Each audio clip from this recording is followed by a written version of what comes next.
오늘은 여러분들과 함께 창세기 1장 9절에서 13절, 24절, 25절 말씀으로 그대로 됐습니다 라는 제목으로 말씀을 나누도록 하겠습니다. 오늘은 창세기 네 번째 시간입니다. 오늘은 저희가 이 셋째 날과 여섯째 날의 창조를 살펴보게 될 텐데요. 이제 오늘로써 저희는 인간을 제외한 모든 피조물의 창조를 보게 됩니다. 창조 이야기를 저희가 이렇게 보면서 창세기 1장 천지 창조 안에 이미 성경의 모든 것이 담겨 있음을 우리는 보게 되었습니다. 창세기 이 천지 창조를 보면 삼위일체 하나님이 등장하시죠. 그리고 사랑이 있고, 그리고 선교가 있고, 구원이 있고, 회복이 있습니다. 그리고 이 천지 창조 안에 이미 하나님은 창세기부터 요한계시록까지 모든 이야기들을 압축해 놓으셨습니다. 태초에 이미 하나님은 모든 것을 하셨습니다. 마찬가지로 여러분들 한 사람 한 사람에 향한 그 계획도 이미 태초에 계셨다는 것입니다. 천지창조는 단순하게 하나님의 능력을 자랑하는 이야기가 아닙니다. 창세기 1장 1절 하나님께서 태초에 하늘과 땅을 창조하셨습니다. 이 선언 이후에 2절부터 곧바로 이 지구, 우리가 사는 땅을 향한 관심으로 포커스가 바뀌게 되죠. 창조주 하나님의 능력을 자랑하는 이야기가 아니라 하나님께서 과연 나를 위해서, 인간을 위해서 무엇을 하셨는가가 이 천지창조의 핵심적인 이 방향이고 관심이라는 것입니다. 하나님께서 인간을 위해서 만들어 놓으신 이 창조 이야기를 펼쳐서 소개하고 있는 것입니다. 그래서 성경은 창조주를 소개하면서요, 창조주 하나님께 우리들의 모든 시선을 향하도록 합니다. 우리의 시선이 창조주 하나님의 이 창조주 하나님을 향해 있지 않으면 우리는 늘 자신의 눈앞에 있는 문제 앞에 그것을 해결하기에 급급할 것입니다. 먹고 살고 벌고 하는 시선에서 우리는 결단코 벗어나지 못합니다. 창조주에게 우리의 눈이 향할 때 하나님은 우리들의 모든 문제를 하나님의 창조주의 시선에서 바라보게 하시고 그것을 바라보고 이길 수 있는 능력을, 넉넉함을 우리들에게 주시는 것입니다. 저희는 지금 저희는 지난 시간에 둘째 날과 그리고 다섯째 날을 살펴보았죠. 본래 지구의 둘레는 물로 가득 채워져 있었는데 이때 하나님은 말씀하셨죠. 물 가운데 공간이 생겨 물과 물이 나누어지게 하라. 그래서 이때 중간에 생긴 공간이 하나님께서 하늘이라고 부르셨습니다. 그리고 이 공간 위에 있었던 그 물은 노아의 홍수 때 모든 것이 쏟아져 나왔다고 이야기를 드렸습니다. 6일간의 창조를 저희가 계속해서 살펴보고 있지만 이때 우리가 처음 3일과 나중 3일을 계속해서 분류하면서 살펴보았죠. 저희가 2주간 살펴봤던 것이지만 다시 한 번 더 우리가 살펴보면 첫째, 둘째, 셋째 날과 그리고 넷째 날에서 여섯째 날이 대칭을 이뤄가고 있습니다. 포밍의 과정, 구분하는 과정이었고요. 그리고 마지막 넷째 날, 다섯째 날, 여섯째 날은 그 만들어지고 분리된 곳에 채워지는 것이었습니다. 나눔과 채움이었죠. 오늘은 셋째 날과 여섯째 날이잖아요. 그래서 땅과 이 바다와 이 식물이 만들어지고 거기에 동물과 인간이 채워지는 것을 우리가 보게 됩니다. 하나님은 이렇게 창조 가운데 철저한 계획 속에 하나님의 지적 설계 속에서 이루어지고 있다라는 것을 우리는 발견하게 됩니다. 우리 오늘 본문 말씀 다시 한번 9절 10절 말씀 한번 읽어볼까요? 시작. 하나님께서 말씀하시기를 하늘 아래 물은 한 곳에 모이고 묻이 드러나라 하시니 그대로 됐습니다. 하나님께서 이 묻을 땅이라 부르시고 모인 물을 바다라 부르셨습니다. 하나님께서 보시기에 좋았습니다. 하늘 아래 물이 한 곳에 모였습니다. 이때 드러난 묻을 땅이라 부르시고 그리고 이 물을, 모인 물을 바다라 부르셨다라고 이야기를 합니다. 하나님께서 땅이 있어라 이렇게 말씀하시지 않았죠? 물이 한 곳에 모여라 이렇게 말씀하셨습니다. 지구 주변을 구성하고 있는 전체가 이미 물로 구성되어 있다는 것을 계속 전제로 이야기를 하고 계신 겁니다. 아마 이 바다와 땅이 나뉘어지는 이 창세기의 말씀을 읽으면서 이스라엘 백성들은 반드시 출애굽의 은혜를 그래서 떠올렸을 것입니다. 우리 출애굽기 14장 21절 22절 말씀 한번 볼까요? 시작. 그때 모세가 바다 위로 손을 뻗었습니다. 그러자 여호와께서 밤새도록 동쪽에서 바람이 불게 하셨습니다. 그 바람 때문에 바닷물이 갈라져 바다가 마른 땅이 됐습니다. 오른쪽 왼쪽으로 물벽이 섰고 이스라엘 백성들은 마른 땅 위로 바다를 건너게 됐습니다. 이번에도 하나님은 마른 땅이 생겨라라고 말씀하시지 않으세요. 바다를 한데 모으셔서 땅이 드러나게 하십니다. 그래서 이스라엘 백성들이 그 땅을 건너갈 수 있게 된 거죠.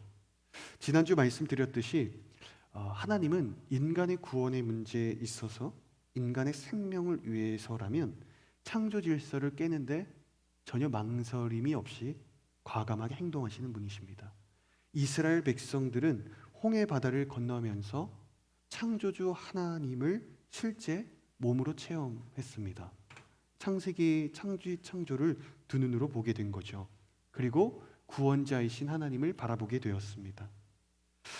여러분, 하나님은 자연세계도 자신들의 백성들의 간구라면 언제든지 바꾸실 수 있는 분이십니다.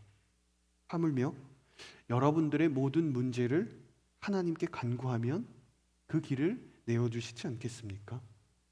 하나님은 사막의 길을 내시는 분이십니다. 그리고 바다를 가르시는 분이시죠. 바다를 가르실 수 없다면 바다 위를 걷게 하시는 분이십니다. 그분이 바로 우리 하나님이십니다. 말씀만으로 하늘과 땅을 창조하신 하나님은 말씀만으로 여러분들의 문제를 해결하실 수 있는 분이라는 것입니다. 창조 때마다 등장하는 표현이 있습니다. 그대로 됐습니다 라고 이야기를 하죠. 주님의 말씀 1.1획도 이루어지지 않는 것이 없고 성취되지 않을 일 하나도 없습니다. 그대로 됩니다. 그래서 하나님의 말씀을 우리가 들어야만 하는 것입니다. 말씀이신 하나님은 우리를 말씀으로 인도하시는 분이십니다. 하나님의 말씀을 듣고 그 말씀대로 믿으면 모든 것이 그대로 이루어지고 내 삶의 성취가 됩니다. 하나님이 하신 말씀을 여러분들이 이루어가는 것이 아닙니다. 하나님께서 여러분들에게 음성을 들려주시고 그 말씀을 가르쳐 주실 때 여러분들이 그 말씀을 성취하라고 말씀하시는 것이 아니라 내가 그 말씀을 성취하는 사람이다. 내가 그 말씀을 이룰 것이다. 라는 하나님의 놀라우신 은혜인 것입니다. 그래서 하나님의 말씀을 우리가 들으면 듣는 대로 하나님의 말씀을 우리가 내 마음 가운데 품으면 품은 대로 반드시 내 삶에 성취되는 것도 많아질 수밖에 없는 것입니다. 그래서 주님의 음성을 듣는 것에 여러분 결코 게을러지지 않기를 바랍니다. 하나님의 말씀을 더욱더 사모하십시오. 그럼 여러분들의 인생 가운데 하나님의 말씀하신 그대로 됐습니다 라는 고백과 간증들이 넘쳐나게 될 것입니다. 이것이 축복이고 이것이 승리의 비결인 것입니다. 이때 하나님은 각각의 피조물에게 이름을 붙이고 계시죠. 오늘도 이 묻힐 땅이라고 하나님이 부르셨어요. 그리고 모인 물을 뭐라고 부르셨어요? 바다라고 부르셨습니다. 이름을 부른다는 것은 어떠한 의미를 가지고 있어요? 여러분, 이름은 누가 붙일 수 있을까요? 만든 사람, 제작자만이 붙일 수 있습니다. 여러분, 우리가 스마트폰을 우리가 때로는 갤럭시라고 또는 아이폰이라고 부르고 자동차 각각의 이름을 지어서 붙이는 것은 만든 사람 제작자만이 할 수 있는 거죠. 철저하게 창조자와 피조물의 관계를 이야기를 하는 것입니다. 통치를 하는 사람과 통치를 받는 사람의 관계를 이야기를 합니다. 시편 147편 4절에 이렇게 이야기를 합니다. 우리 함께 읽겠습니다. 주께서는 별들의 수를 세시고 그 하나하나에 모두 이름을 붙여 주십니다. 하나님 모든 별들의 수를 세시고 모든 이름을 다 하나하나 붙여 주셨다고 합니다. 우주의 모든 행성들 작은 별 하나하나까지도 하나님은 다 알고 계시고 이름을 부르신다는 것입니다. 즉 하나님은 온 우주 만물을 다스리시는 창조주이시다라는 겁니다. 하나하나 이름을 다 붙여주셨다는 것은 하나님의 통치 가운데, 하나님의 운영 가운데 세상이 유지되고 있다는 것을 말해주고 있는 것입니다. 인간이 아무리 스마트하고 과학기술이 발달한다고 해도 우리가 모든 우주의 이름을 알 수 있을까요? 우리가 인간이 발견한 그 행성들의 이름을 붙이더라도 비슷한 종류들의 일부를 집단화해서 부를 뿐이겠죠. 인간이 이름을 붙인 것보다 붙이지 않는 우주의 모든 영역들의 별이 더 많을 것입니다. 평생 우리는 모든 천체들과 우주의 행성들을 알지 못할 것입니다. 우주뿐만이 아닙니다. 나와 관련된 우리는 이 하나님 모든 우주의 이름도 다 아시는 분이시지만, 그런데 우리 인간을 한번 보세요. 우리 한 사람 한 사람의 모든 이름을 주님께서 다 알고 계시고 온 세상 가운데 한 명 한 명의 이름과 이름을 불러주시고 인도하신다는 것입니다. 여러분을 집단화해서 하나님은 말씀하시고 생각하시는 분이 아니라 여러분 한 사람 한 사람의 그 모든 이름을 기억하고 계시고 세시고 인도하시는 분이십니다. 우리는 연약합니다. 우리는 나와 관련된 지인들의 이름조차도 때로는 잃어버릴 때가 있죠. 하물며 우리가 온 세상 사람들의 이름을 다 알고 계시는 하나님 앞에 우리 인간이 무엇라 말할 수 있을까요? 인간은 늘 그래서 겸손해야 합니다. 사람이 아무리 똑똑하면 얼마나 똑똑하며 사람이 얼마나 잘나면 얼마나 잘났겠습니까? 우리는 고작 사람과의 관계도 막힘이 있을 때 풀지 못하는 경우가 참으로 많이 있죠. 작은 오해로 시작되어서 생긴 오해들도 계속 풀리지 않은 경우도 참으로 많이 있습니다. 사람과 사람 간의 1대1의 관계도 우리는 폭넓게 바라보지 못하고 우리는 올바르게 풀지 못하는 연약한 사람인데, 우리가 어떻게 온 우주에 그리고 이 천지창조의 모든 것을 우리가 풀 수 있다고 말하겠으며, 하나님 앞에 우리가 무엇을 자랑하며 우리가 인생의 바벨탑을 쌓아갈 수 있겠습니까? 그저 겸손할 뿐입니다. 그래서 하나님은 겸손한 사람을 도와주십니다. 우리가 하나님 앞에 설 때 우리가 치장된 옷을 가지고 갈 수 없습니다. 그러나 우리 마음 가운데 겸손과 믿음을 가지고 갈 수 있습니다. 저는 여러분 한 사람 한 사람이 창조주 하나님 앞에서 늘 겸손한 마음으로 하나님의 도우심을 구하는 여러분들이 되기를 주의 이름으로 축복합니다. 하나님이 기뻐하시는 일입니다. 우리 계속해서 11절과 13절 말씀 한번 읽어볼까요? 시작. 하나님께서 말씀하시기를 땅은 식물 곧 씨 맺는 식물과 씨가 든 열매 맺는 나무를 그 종류대로 땅 위에 내라 하시니 그대로 됐습니다. 땅이 식물 곧 씨 맺는 식물을 그 종류대로, 씨가 든 열매를 맺는 나무를 그 종류대로 냈습니다. 하나님께서 보시기에 좋았습니다. 저녁이 되고 아침이 되니 셋째 날이었습니다. 하나님은 땅 위에 식물을 창조하시죠. 이때 여러분 읽으면서 발견하실 수 있었겠지만 둘째 날과 다른 점을 하나 발견할 수 있어요. 둘째 날은 하늘을 창조하셨잖아요. 이때 하나님께서 보시기에 좋았더라라는 말이 없어요. 그런데 셋째 날에만 2번 나옵니다. 땅과 바다를 나누실 때와 식물을 창조하실 때 그때 2번 이야기를 하십니다. 셋째 날만. 무슨 이유일까요? 하늘은 하나님이 보시기에 좋지 않았기 때문일까요? 비의 기능은 열매와 채소를 내는 땅이 존재할 때 비로소 역할을 다합니다. 둘째 날에는 아직 땅이 존재하지 않았잖아요. 그래서 땅에서 낼 식물들이 아직 만들어지지 않을 때였어요. 그래서 셋째 날에 땅과 식물이 창조될 때 비가 제 기능을 다하게 되는 것입니다. 비가 적실 땅이 있어야 비는 비로소 기능하고 존재 목적이 있는 것이고, 땅도 비가 있어야 비로소 식물을 낼 수 있는 것입니다. 모든 피조물의 관계가 올바르게 서서, 그리고 각 피조물이 하나님께서 부여한 기능을 다할 때 하나님은 기뻐하신다라고 말씀하시는 겁니다. 그래서 셋째 날에 하나님께서 보시기에 좋았습니다. 이게 2번 나오는 거죠. 이로 볼 때 하나님은 태초부터 모든 피조물을, 인간을 포함한 모든 피조물을 관계로 창조하셨음을 우리는 보게 됩니다. 어느 한 기능을 제대로 발휘하려면 관계 속에 머물러 조화를 이루어야 한다라는 것입니다. 마찬가지로 하나님은 여전히 계속해서 우리를 관계로 부르세요. 교회에 속한 모든 사람이 각각의 위치에서 각각의 부유한 기능을 다하여서 관계 속에서 조화를 이룰 때 하나님께서 보시기에 좋았다라고 말씀하시는 것입니다. 그래서 우리가 함께하는 이 공동체의 소속, 그리고 우리가 순모임, 이러한 모든 것은 하나님께서 관계로 부르시는 하나님의 자리입니다.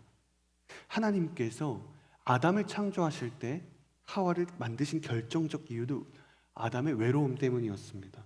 인간적 외로움이 아니라 관계 속에서 올바른 관계로 존재하지 않는 외로움 때문이었어요. 나 혼자 신앙생활하고 나와 친한 사람들하고만 신앙을 나눈다고 해서 내 신앙이 성장하는 것이 아닙니다.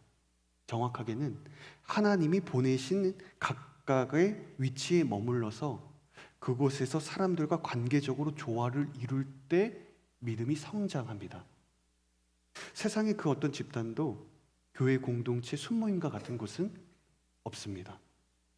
모든 세상의 집단은 이익 집단입니다. 그것이 나의 취미를 위한 동아리든 돈을 벌기 위한 어떤 이 직장이든 재미이든 목적이 나입니다. 나를 바꾸지 못합니다. 그런데 순모임은 달라요.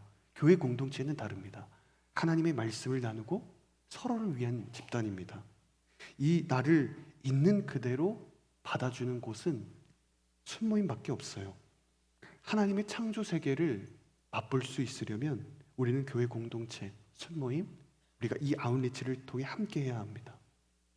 우리가 함께 기도 제목을 나누고 서로의 아픔을 공감하고 서로의 연약함을 위해 기도하고 주의 말씀 앞에 함께 나아가는 것은 이 세상에 만들어 놓으신 딱 한 군데밖에 없다. 그것은 교회 공동체이고 순모임밖에 없다는 것입니다. 그래서 여러분들 가운데 자발적인 외로움, 막연한 두려움을 이겨내시고 하나님이 부르신 관계 속에서 여러분 한 분 한 분이 온전하게 위치에 서 있고 온전하게 굳건하게 그 자리에 있기를 주님의 이름으로 축복합니다. 이때 자세히 한번 본문을 보면 하나님께서 땅에 식물을 창조하시는데 땅을 통해서 창조하시도록 합니다. 자세히 보시면 식물아 있어라 라고 이야기를 하지 않고요, 땅은 식물을 그 종류대로 땅 위에 내라 라고 말씀하시죠. 하나님은 천지를 창조하셨을 때 이미 땅에게 자체적인 생산력과 어느 정도의 창조력을 하나님이 주셨다는 것을 암시합니다. 마치 땅을 하나님의 창조 도우미로 세우신 것처럼 하나님은 만드셨다는 겁니다. 땅 자체로 비가 내리고 이 해가 비치면 식물을 내도록 하신 하나님의 창조 질서의 부분인 겁니다. 중요한 것은 땅을 창조의 파트너로서 하나님께서 세우셨던 것처럼 인간도 땅을 창조의 파트너로서 생각을 해야 한다는 것입니다. 사람들은 그동안 역사상 땅을 너무도 함부로 대했습니다. 오늘날 태초에 이루어진 하나님의 창조 세계를 우리가 바라보면서 온전하게 느끼고 완전한 감동을 누리지 못하는 것은 자연을 막대했던 인간의 매정함일 것입니다. 자연 세계의 훼손, 전 지구적인 생태계의 파괴는 분명하게 하나님이 원하시는 일이 아닙니다. 저희가 코로나로 인해서 모든 것이 이 셧다운되었던 2020년도를 보냈잖아요. 모든 교통과 모든 것들이 통행이 멈췄어요.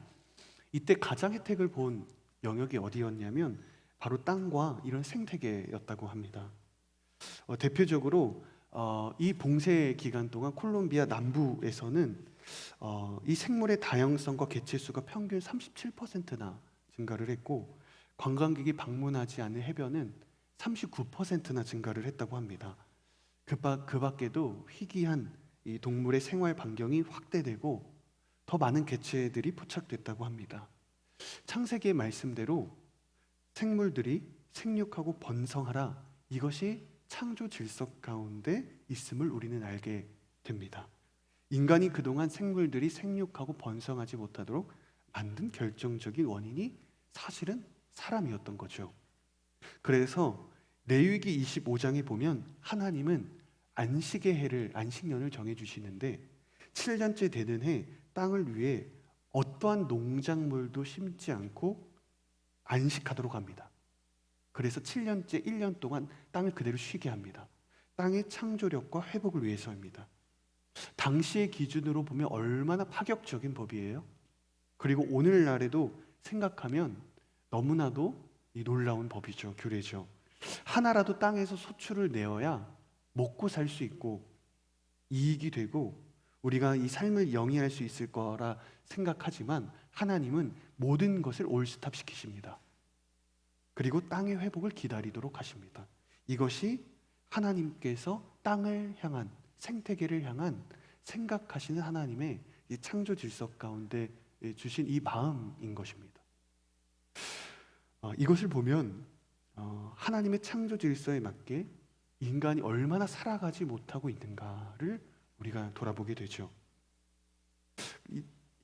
우리가 하나님께서 이렇게 땅을 생각하시고 생태계를 생각하시는데 우리는 너무 그것을 소홀히 하고 막대하며 살아왔던 거죠. 이때 우리가 지난 시간부터 계속해서 반복되어지는 표현에 주목하게 됩니다. 그 종류대로라고 이야기를 하죠. 하나님은 작은 들풀까지도 그 종류대로 내었다라고 이야기를 하죠. 지극히 작은 식물부터 열매를 내는 나무까지 그 종류대로 창조하셨습니다. 식물만이 아니라 모든 생물을 그렇게 하셨어요. 우리 24절, 25절 말씀 한번 읽어볼까요? 시작. 하나님께서 말씀하시기를 땅은 생물을 그 종류대로 곧 가축과 땅 위에 기는 것과 들짐승을 그 종류대로 내라 하시니 그대로 됐습니다. 하나님께서 들짐승을 그 종류대로, 가축을 그 종류대로, 땅에 기는 모든 것을 그 종류대로 만드셨습니다. 하나님께서 보시기에 좋았습니다. 그 종류대로라고 하는 표현만 5번 등장해요. 철저하게 진화론을 배격합니다. 진화론은 다양한 종류의 생명체들이 유전자들 가운데 공통 부분이 많다는 것을 이야기를 하면서 그 근거로 모든 공동체들이, 모든 이 생명체들이 하나의 공통 조상으로부터 진화되었다고 주장합니다. 그래서 진화론자들은 LUCA라고 모든 생물의 공통 조상이라고 이야기를 합니다. 가령 사람과 쥐의 유전자가 80% 일치하고 사람과 침팬지의 경우는 98%의 유전자가 일치한다라는 이야기입니다. 이렇게 공통된 부분이 많으니까 하나의 공통 조상으로부터 모든 것이 다양한 종류로 진화되었다고 말하는 요지이죠.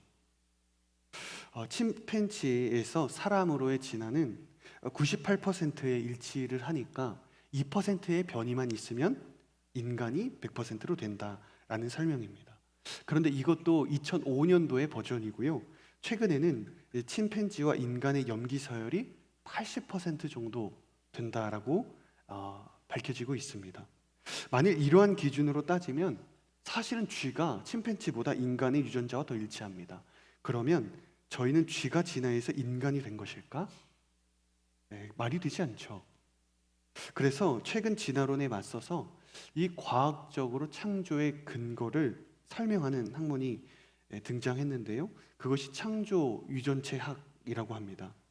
이것은 각 종류의 생명체들에게 공통적으로 나타나는 유전자 외에 다른 생명체에게는 결코 발견될 수 없는 각각의 고유한 유전자들이 존재한다는 것입니다. 창조 유전체학을 통해서 이 창조 기원들이 있는데 이것은 고유한 유전자다라고 이야기를 합니다. 그래서 모든 각 종류대로 공통적인 유전자도 있지만 결코 종과 종이 바뀔 수 없는 창조 기원, 즉 고유한 유전자가 있다라는 거죠. 그래서 비록 공통적인 유전인자를 90%를 공유한다 할지라도 10%의 창조 기원의 고유한 유전자가 없이는 결코 진화가 될 수 없다. 종류 간 넘어갈 수 없다는 것이 밝혀지고 있는 겁니다.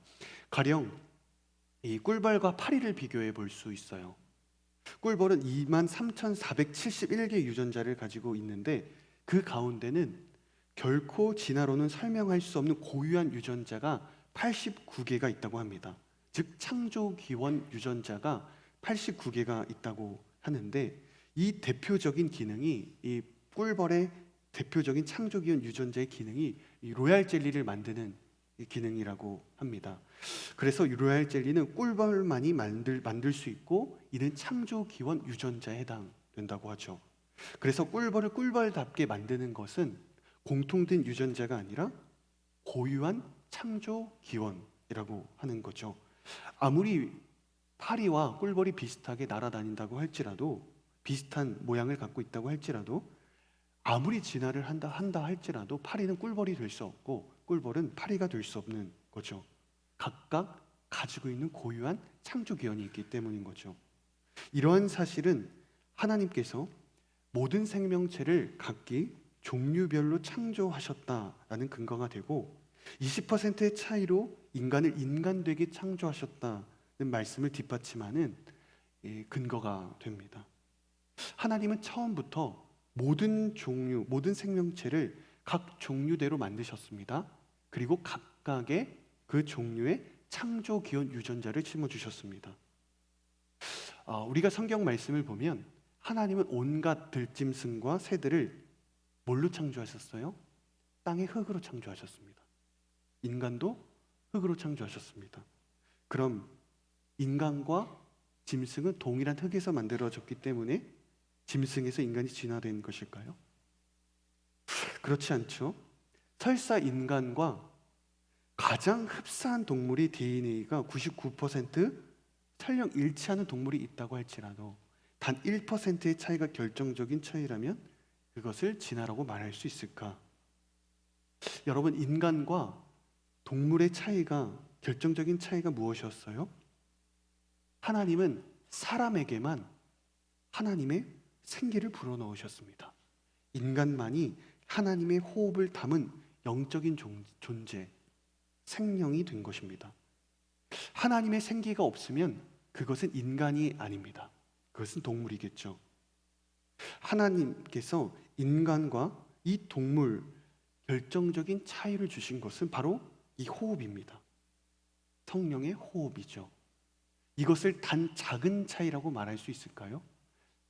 그것을 우리가 이 모든 공통점이 많이 있다고 할지라도 그 작은 것이라고 말할 수 있을까요? 하나님의 호흡을? 다른 의미인 거죠. 우리가 아무리 진화를 해도 여호와의 생기를 만들어낼 수 없고 아무리 진화를 한다 할지라도 영적인 존재는 될 수 없습니다. 불가능합니다. 그래서 성경은 하나님께서 생물들을 그 종류대로 창조하셨다고 강조합니다. 종류별로 창조 기원을 담아 놓으셨다는 것입니다. 진화론은 그래서 자연 상속이라는 공통적인 부분에만 주목한다면 창조론은 창조 기원이라는 차이점에 주목하게 합니다. 여기 계신 분들 모두 한 사람 한 사람 모두가 다 다릅니다. 역사상 사람의 지문도 같은 사람이 한 명도 없다고 하죠. 창세기는 각자 영역을 끊임없이 나누셨습니다. 그리고 그 종류대로 창조하셨습니다. 그리고 다양하고 다채롭게 만드셨습니다. 각각의 고유성과 창조성이 창세기는 주목하게 합니다. 그런데 오늘 우리의 삶을 한번 보세요. 우리가 되고자 하는 모든 목적과 목표는 거의 다 똑같습니다. 우리가 어릴 때부터 우리는 공통의 목표를 향하여, 목적을 향하여 우리는 달려왔습니다. 원하는 학교, 원하는 직장, 원하는 물건, 원하는 결혼, 원하는 삶의 목적 모두가 동일합니다. 우리는 다른 사람처럼 되고자 하고 다른 사람처럼 살려고 하는 것이 목표입니다. 정작 하나님은 여러분 각자 각각의 다양하게 그 종류대로 모든 사람을 동일하게 만드시지 않는 그 창조 기원을 넣어주셨는데 우리는 옆 사람처럼 다른 사람처럼 살아가려고 하는 모습을 갖고 있다는 것입니다. 그런데 하나님은 여러분들이 다른 사람처럼 되라고 말씀하시지 않습니다. 다른 목표, 모든 사람들이 동일한 목표를 가지고 있는 것처럼 여러분도 동일한 목적을 가지고 살라고 말씀하시지 않습니다. 각자에게 주어진 그 길을 걸어가고 각자에게 주어진 비전을 따라 살라고 말씀하십니다. 이것이 창세기 이미 태초부터 하나님께서 여러분들 다르게 창조하신 목적입니다. 하나님은 저 사람처럼 되어라, 저 사람처럼 살아라, 같은 목표대로 살아라 이렇게 이야기하시지 않습니다. 여러분들이 기도하면 저 사람처럼 되라, 옆 사람처럼 되라 이렇게 이야기하시지 않으십니다. 내가 너에게 보여준 그 고유한 삶을 따라서 세상 사람, 옆 사람의 삶이 아니라 여러분 각자 주어진 하나님의 비전과 소명대로 너의 삶을 살라고 주님은 말씀하십니다. 그것이 하나님께서 창조 세계 속에서 각각의 종류마다 창조 기원을 담으시고 모든 인간을 다르게 만들어 놓으신 하나님의 놀라운 뜻입니다. 하나님께서 여러분 각자에게 주신 그 고유한 부르심이 있습니다. 그 부르심을 따라 걸어가는 여러분들이 되기를 축복합니다. 이로써 우리는 하늘에 새가 채워지고 땅에는 동물이 채워지고 바다에는 물고기가 채워지고 이제 사람만 남았습니다. 이제 사람만 창조되면 모든 것이 완성됩니다. 제가 이 결혼을 준비하면서 이 신혼집을 알아보고 있었는데 그 여러 군데를 이렇게 찾다가 이 사당에 있는 한 집을 발견하고 계약을 했어요. 들어가서 보면 그 집 내부가 이렇게 텅텅 비어 있잖아요. 이제 입주 청소도 해야 되고 뭐 침대는 어디에 두어야 되고 그리고 TV는 어디에 두어야 되고 냉장고는 어디에 넣고 이렇게 공간을 하나하나 채워가는 것이 얼마나 기쁘고 설레는 일이었는지 모릅니다. 이 땅이 형태가 없고 비어있는 상태에서 해와 달과 별이 채워지고 이 생명들이 채워가게 되잖아요. 하나님의 마음이 어떠셨을까요? 저희는 하나님께서 말씀하시는 것을 보면서 빛이 있으라, 나누어지라 하나님이 말씀하셨다. 우리가 이렇게 성경을 표면적으로 읽으면 딱딱하게 권위자가 명령하듯이 말했다고 오해할 수 있어요. 그런데 하나님은 결코 그렇지 않으셨을 겁니다. 아마 하나님은 기분이 심히 좋아서 콧노래를 부르면서 완성될 창조 세계를 꿈꾸며 하나하나를 채워 가셨을 것입니다. 하나하나를 만들어 가셨을 겁니다. 그래서 집이 텅 빈 공간이어도 물건을 채워가며 완성될 집을 상상하며 기쁜 마음으로 준비하게 되는 겁니다.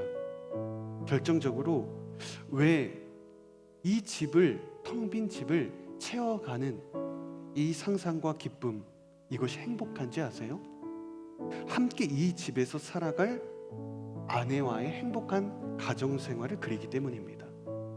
배우자가 없으면 사랑하는 아내가 없으면 아무리 비싼 가전제품들로 풍성하게 집을 채우고 아무리 많은 것들을 이 집 공간에 채운다 한들 무슨 의미가 있겠어요?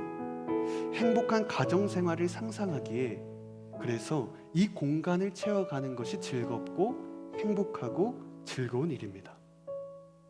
하나님도 마찬가지입니다. 하나님의 창조는 결코 딱딱하게 명령이 아니고 투박한 것이 아닙니다. 기쁨이고 행복이고 즐거움이었을 것입니다.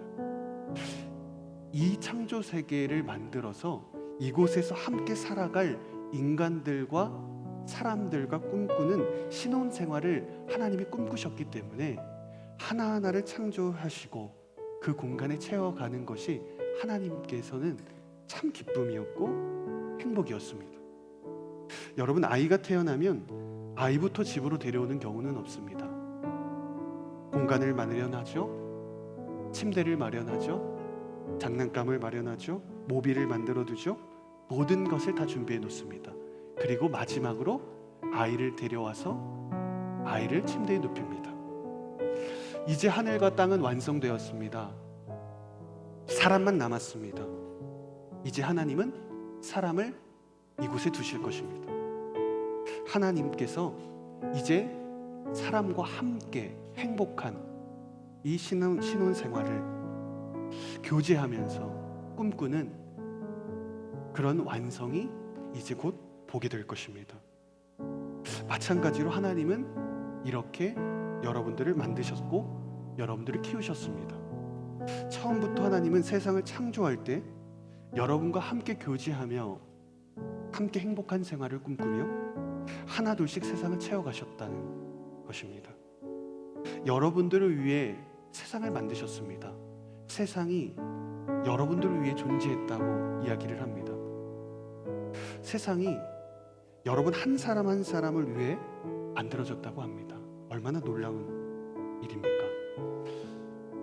이 창조를 하시면서 하나하나를 채워가시면서 여러분과 함께 교제하기를 원하시고 함께 여러분과 신앙생활하기 원하시고 여러분들과 동행하기를 원하시는 그 하나님의 그 사랑의 마음이 여러분 가운데 깊이 느껴져야만 하는 것입니다. 그래서 우리가 창세기를 읽는 것입니다. 오늘 하나하나를 채워가시며 하나님께서 여러분들과 함께 하실 기대하며 꿈꾸시면서 이 공간을 채워가셨던 그 하나님의 그 사랑과 여러분 한 명 한 명을 이름을 불러가시며 인도하시는 그 하나님의 놀라운 그 하나님의 마음이 여러분 한 분 한 분에게 깨달아지기를 주님의 이름으로 축복합니다. 우리 시간 함께 찬양하며 믿음의 고백으로 나아가기를 원하는데요. 우리 함께 자리에서 일어나셔서 우리 찬양하며 나아가겠습니다. 우리 주는 위대하며 능력이 많으시도다. 그의 지혜 무궁하며 인자는 영원하도다. 상한 자를 고치시며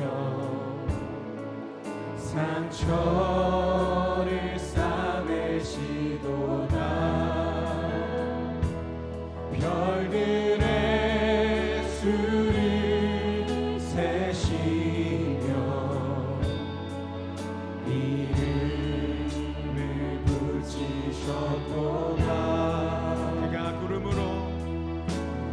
그가 구름으로 하늘을 덮으시며 땅을 위하여 비 준비하시니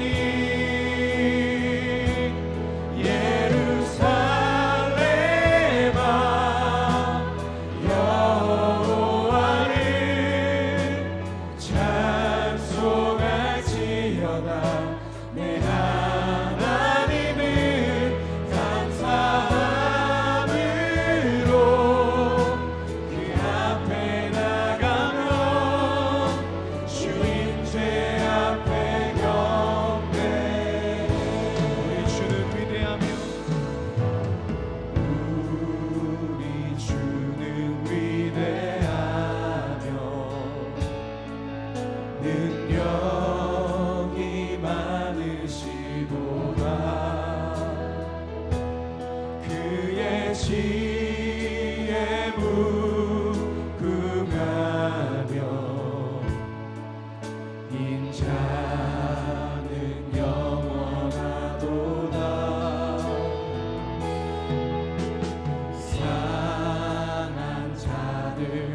고치시며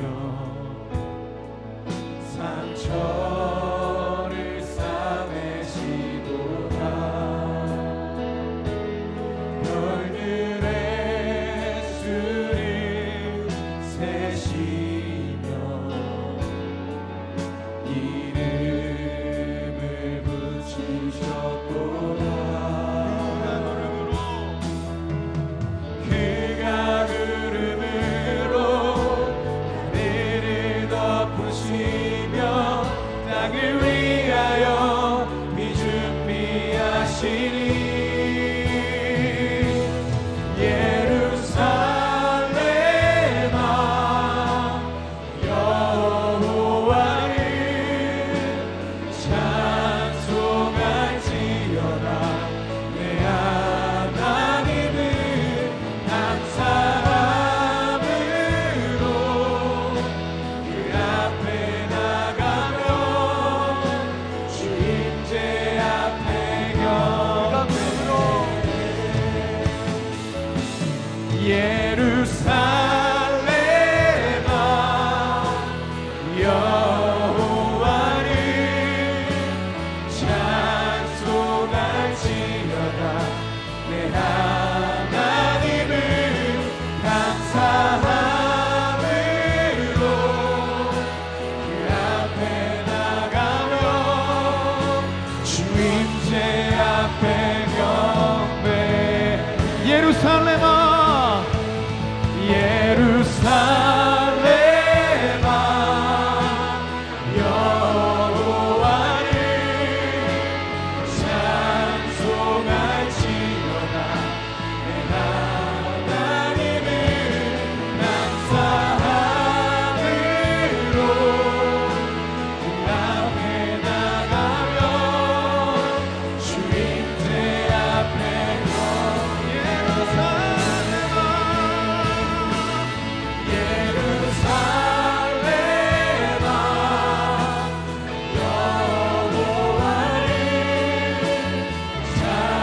찬송할지어다 내 하나님을 감사함으로 그 앞에 나가며 주 임재 앞에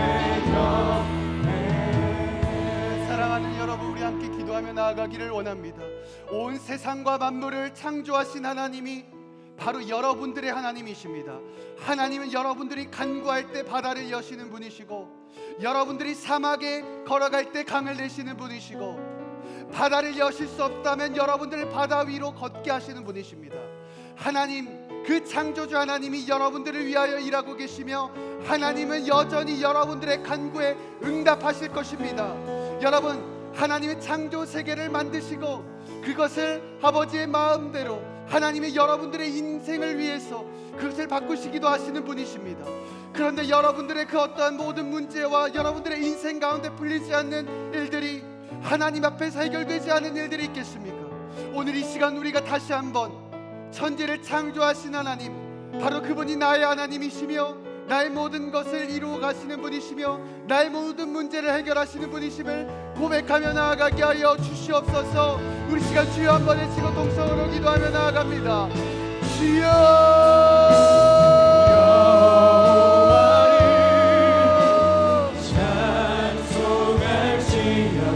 하나님 아버지, 우리의 모든 것을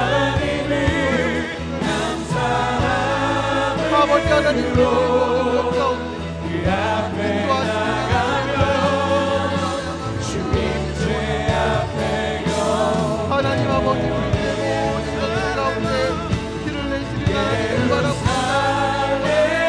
바라봅니다. 하나님 아버지, 역사하여 주시옵소서. 하나님 아버지, 찬송할지어다 우리들의 모든 것을 하나님을 감사함으로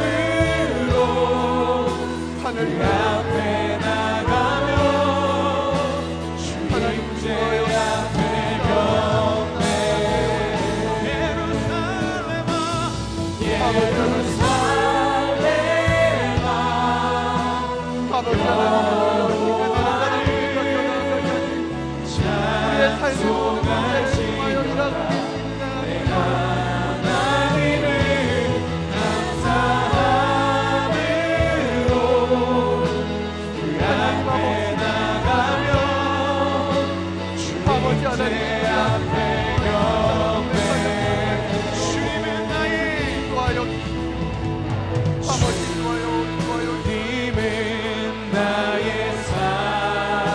산성 주님은 나의 요새 주님은 나의 소망 나의 힘이 되신 여호와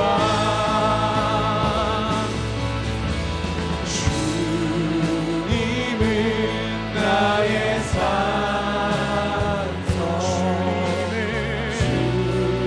주님은 나의 주님은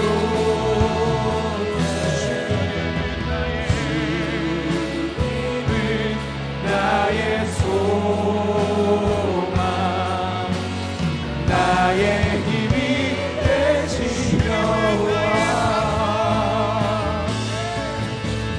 주님은 나의 산성 주님은 나의 요새 주님은 나의 소망 나의 힘이 되신 여호와 주님은 나의 산성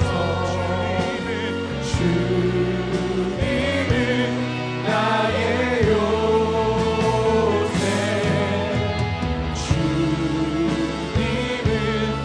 나의 소망 나의 힘이 되신 여호와 주님은 나의 산성 주님은 나의 산성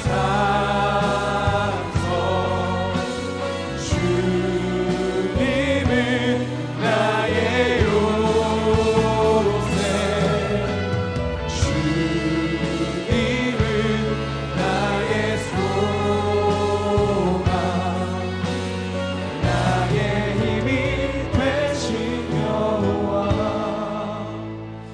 사랑하는 여러분, 하나님은 여러분 각자를 고유하게 창조하셨고 하나님 태초부터 여러분 한 사람 한 사람을 다양한 방법과 다양한 목적과 다양한 비전으로 여러분들을 인도하십니다. 하나님은 결코 다른 사람처럼 살라고 말씀하시지 않고 다른 사람처럼 동일한 목표를 가지고 살라고 말씀하시지 않습니다. 여러분 한 사람 한 사람에게 맡겨주신 그 각자 주신 그 비전을 따라 살아가라고 말씀하십니다. 사랑하는 여러분, 우리는 언제부턴가 우리의 목표와 목적과 우리의 삶의 방향이 동일해졌습니다. 그런 하나님 창조부터 하나님은 우리를 그렇게 만드시지 않았습니다. 여러분 한 사람 한 사람이 정말 하나님 앞에 영광 돌릴 수 있는 그 각자의 자리에서 각각의 다양한 방법으로 다양한 하나님의 뜻 가운데 걸어가기를 원하십니다. 여러분만의 길을 걸어가십시오. 하나님께서 여러분 한 사람 한 사람에게 보여주신 그 비전을 따라 살아가십시오. 하나님께서 여러분들과 함께 하실 것입니다.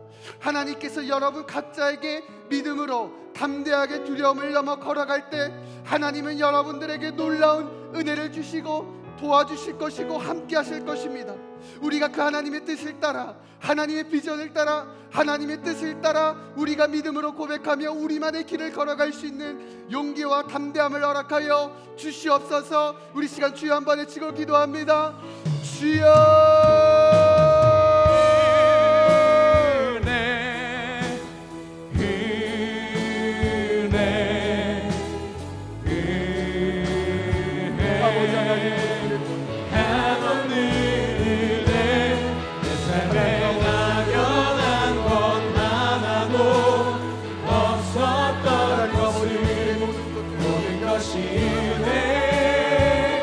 은혜였소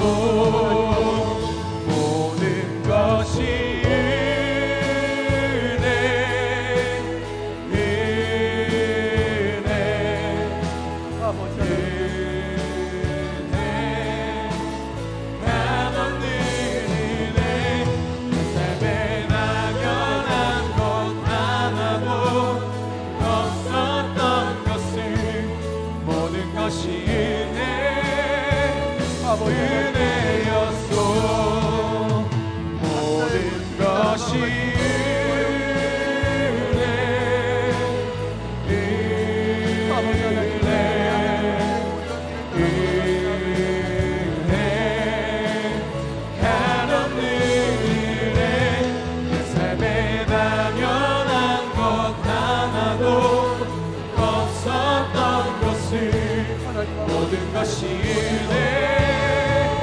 은혜였소. 모든 것이 은혜. 아버지 각자에게 맡긴 한없는 은혜. 삶에 당연한 것 하나도 없었던 것을 모든 것이 은혜였소. 모든 것이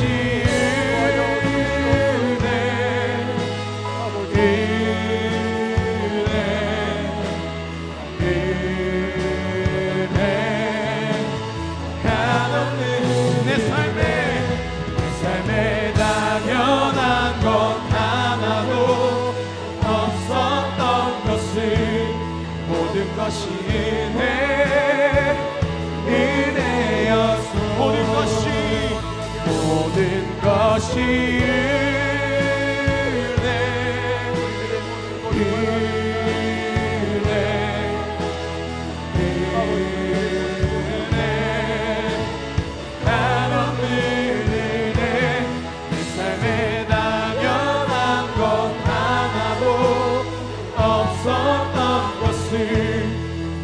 것이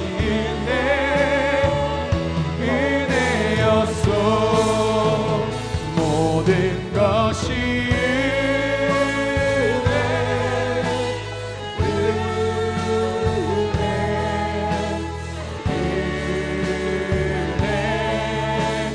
한없는 내 삶에 당연한 것 하나도 없었던 것을 모든 것이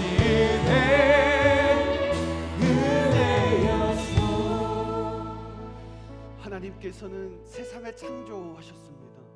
해달별을 두셨고 하늘을 두셨고 바다와 땅과 모든 생물들과 모든 것들을 만드셨습니다. 그 이유는 여러분 한 사람 한 사람을 위한 창조 작품이었습니다. 온 세상이 여러분들을 위하여 만들어졌습니다. 그런데 어찌 우리가 때로는 열등감 가운데, 때로는 우리가 좌절 가운데, 절망 가운데 우리의 인생의 계획들이 때로는 내가 원하지 않는 대로 된다고 했을지라도 넘어지며 우리가 좌절할 수 있겠습니까? 온 세상과 만물이 오직 여러분 한 사람을 위하여 하나님께서 만들어 놓으신 그 작품임에도 불구하고 그렇게 여러분들이 생각하고 계시고 여러분들이 사랑하시는데 어찌 우리가 사람들과 비교하며 좌절하며 절망 가운데, 마음 가운데, 무기력 가운데 우리가 살아갈 수 있겠습니까? 여러분, 우리는 하나님의 놀라운 형상이고 하나님의 놀라운 걸작품입니다. 우리가 오직 하나님 앞에 설 때, 창조주 하나님 앞에 우리가 온전하게 우리의 창조의 목적을 가지고 우리가 나아갈 때 우리는 우리들의 삶의 모든 영역과 모든 마음과 모든 영혼들이 회복될 것입니다. 이 세상이 바로 여러분들을 위하여 창조되었습니다. 여러분들을 위하여 하나님이 만들어 놓으신 하나님의 사랑의 흔적입니다. 우리 시간 한 번 더 기도하며 나아갈 때 하나님, 오늘 우리가 다시 한번 이 세상을 우리를 위해 만들어 놓으신 그 하나님의 사랑을 우리가 경험하게 하여 주옵소서. 더 이상 내가 다른 사람과 비교하며 내가 절망하며 좌절하며 나의 열등감 가운데 살아가지 않고 하나님 앞에서 온전한 하나님의 형상으로서 하나님의 그 창조주 하나님의 사랑을 온전하게 누리며 살아가는 하나님의 사람들이 되게 하여 주옵소서. 우리 시간 주여 한번 외치고 기도합니다. 주여,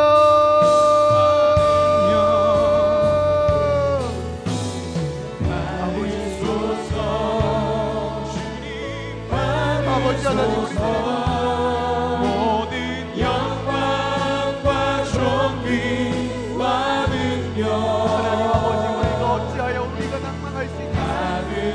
받으소서. 우리가 어찌하여 낙심할 수 있겠습니까?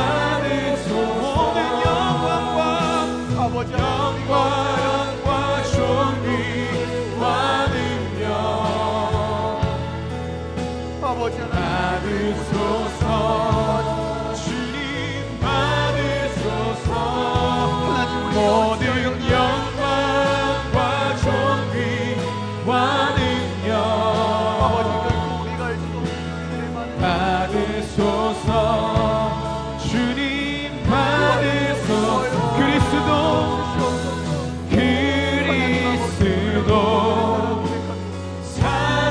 살아계신 하나님 모든 영광과 존귀와 능력 주님 받으소서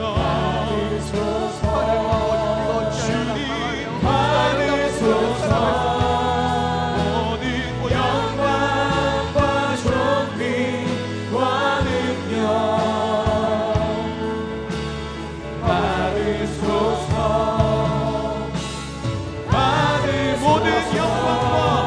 모든 영광과 존귀와 능력 받으소서 주님 받으소서 모든 영광과 존귀와 능력 받으소서 주님 받으소서 그리스도 살아계신 하나 모든 영광과 존귀와 능력